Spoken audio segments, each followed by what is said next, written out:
ॐ नमश्चण्डिकाय नमः। या देवी सर्वभूतेषु विद्यारूपेण संस्थिता नमस्तस्यै नमस्तस्यै नमस्तस्यै नमो नमः।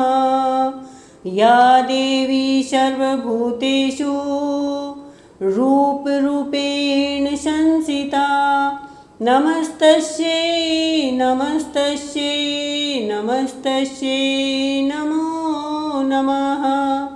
या देवी सर्वभूतेषु लक्ष्मीरूपेण संस्थिता नमस्तस्यै नमस्तस्यै नमस्तस्यै नमो नमः। तो आइए सुनते हैं नवरात्रि का चौथा अध्याय। इसमें इंद्रादिक देवताओं द्वारा देवी की स्तुति का वर्णन किया गया है। महर्षि मेघा बोले, देवी ने जब पराक्रमी दुरात्मा महिषासुर को मार दिया और असुरों की सेना को भी मार गिराया, तब इंद्रादिक समस्त देवता अपने सिर तथा शरीर को झुकाकर भगवती की स्तुति करने लगे। जिस देवी ने अपनी शक्ति से यह जगत व्याप्त किया है और जो संपूर्ण देवताओं तथा महर्षियों से पूजनीय है, उस अंबिका को हम भक्ति पूर्वक नमस्कार करते हैं। वह हम सब का कल्याण करे। जिस अतुल प्रभाव और बल का वर्णन भगवान शंकर, विष्णु, ब्रह्मा जी भी नहीं कर सके, वही चंडिका देवी इस संपूर्ण जगत का पालन करे और अशुभ भय का नाश करे। पुण्य आत्माओं के घरों में तुम स्वयं लक्ष्मी रूप हो और पापियों के घरों में तुम अलक्ष्मी रूपा हो और सतकुल में उत्पन्न होने वालों के लिए तुम लज्जा रूप होकर उनके घरों में निवास करती हो। हम उस दुर्गा भगवती को प्रणाम करते हैं। हे देवी, इस विश्व का पालन करो। हे देवी, हम तुम्हारे अचिंत्य रूप का किस प्रकार वर्णन करें। असुरों का नाश करने वाले भारी पराक्रम तथा समस्त देवताओं और दैत्यों के विषय में जो तुम्हारे पवित्र चरित्र हैं, उनको हम किस प्रकार वर्णन करें। हे देवी, त्रिगुण आत्मिका होने पर भी तुम संपूर्ण जगत की उत्पत्ति का कारण हो। हे देवी, भगवान विष्णु, शंकर आदि किसी भी देवता ने तुम्हारा पार नहीं पाया। तुम सब की आश्रय हो। यह संपूर्ण जगत तुम्हारा ही अंश रूप है, क्योंकि तुम सबकी आदिभूत प्रकृति हो। हे देवी, तुम्हारे जिस नाम के उच्चारण से संपूर्ण यज्ञों में सब देवता तृप्ति लाभ पाते हैं, वह स्वाहा भी तुम हो। इसके अतिरिक्त तुम पितरों की तृप्ति का कारण हो, इसलिए सब आपको स्वधा कहते हैं। हे देवी, वह विद्या जो मोक्ष देने वाली है, जो अचिंतनीय महाज्ञान स्वरूपा है, तत्वों के सार को वश में करने वाले, संपूर्ण दोषों को दूर करने वाले, मोक्ष की इच्छा वाले मुनिजन जिसका अभ्यास करते हैं, वह तुम ही हो। तुम वाणी रूप और दोष रहित ऋंग तथा यजुर्वेदों की एवं उद्गीत और सुंदर पदों के पाठ करने वाले सामवेद की आश्रय रूपा हो। तुम भगवती हो। इस विश्व की उत्पत्ति एवं पालन के लिए तुम वार्ता के रूप में प्रकट हुई हो और तुम संपूर्ण संसार की पीड़ा हरने वाली हो। हे देवी, जिससे सारे शास्त्रों को जाना जाता है, वह मेघा शक्ति तुम ही हो और दुर्गम भवसागर से पार करने वाली नौका भी तुम हो। लक्ष्मी रूप से श्री विष्णु भगवान के हृदय में निवास करने वाली और भगवान महादेव द्वारा सम्मानित गौरी देवी तुम ही हो। मंद मुस्कान वाले निर्मल पूर्ण चंद्र बिंब के समान और उत्तम स्वर्ण की मनोहर क्रांति से कमनीय तुम्हारे मुख को देखकर भी महिषासुर क्रोध से भर गया।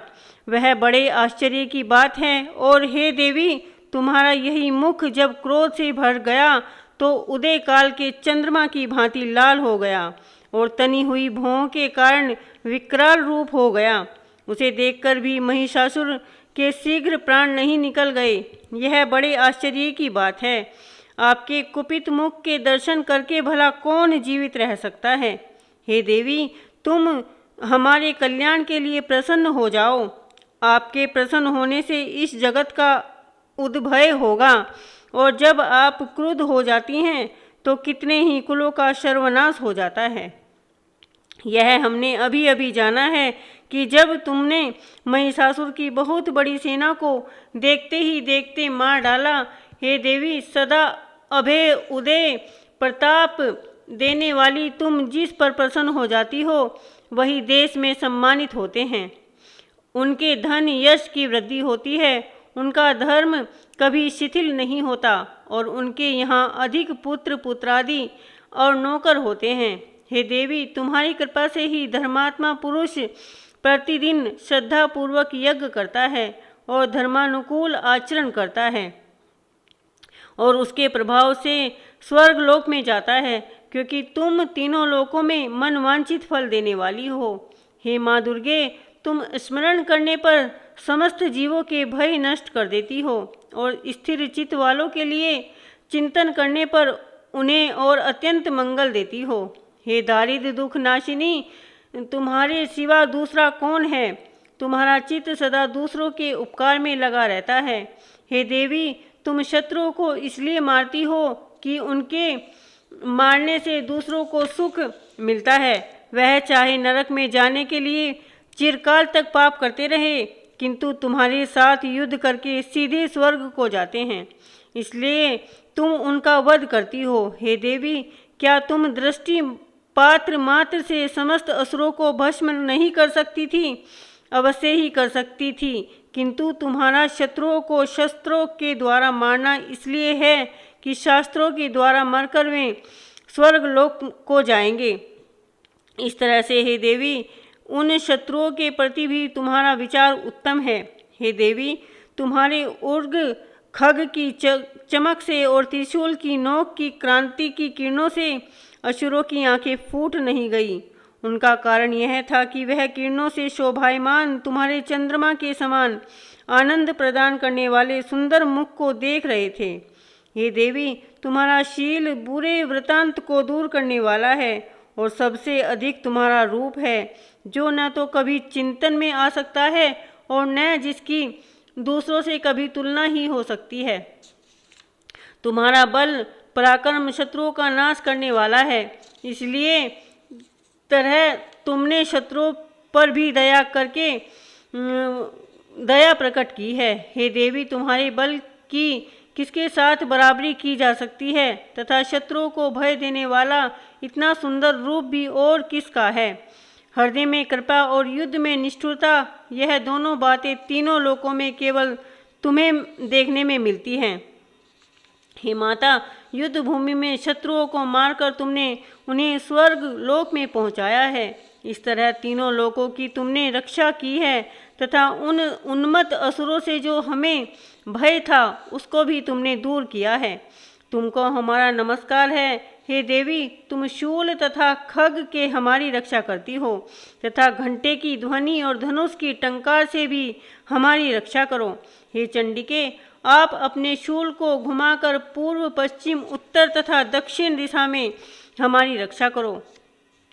तीनों लोकों में जो तुम्हारे सौम्य रूप हैं तथा घोर रूप हैं, उनमें हमारी रक्षा करो तथा इस पृथ्वी की रक्षा करो। हे अंबिके, आपके कर पल्लवों से जो खग, शूल और गदा आदि शस्त्र शोभा पा रहे हैं, उसमें हमारी रक्षा करो। महर्षि बोले कि इस प्रकार जब सब देवताओं ने जगत माता भगवती की स्तुति की और नंदन वन के पुष्पों तथा गंध अनुलेपनों द्वारा उसका पूजन किया और फिर सबने मिलकर जब सुगंधित व दिव्य धूपों द्वारा उनको सुगंधित निवेदन की, तब देवी ने प्रसन्न होकर कहा, हे देवताओं, तुम सब मुझसे मनवांछित वर मांगो। देवता बोले, हे भगवती, तुमने हमारा सब कुछ कार्य कर दिया, अब हमारे लिए कुछ भी मांगना शेष नहीं रहा, क्योंकि तुमने हमारे शत्रु महिषासुर को मार डाला है। हे महेश्वरी, तुम इस पर भी यदि हमें कुछ देना चाहती हो तो बस इतना वर दीजिए, जब जब हम आपको स्मरण करें तब तब आप हमारी विपत्तियों को हरण करने के लिए हमें दर्शन दिया कीजिए।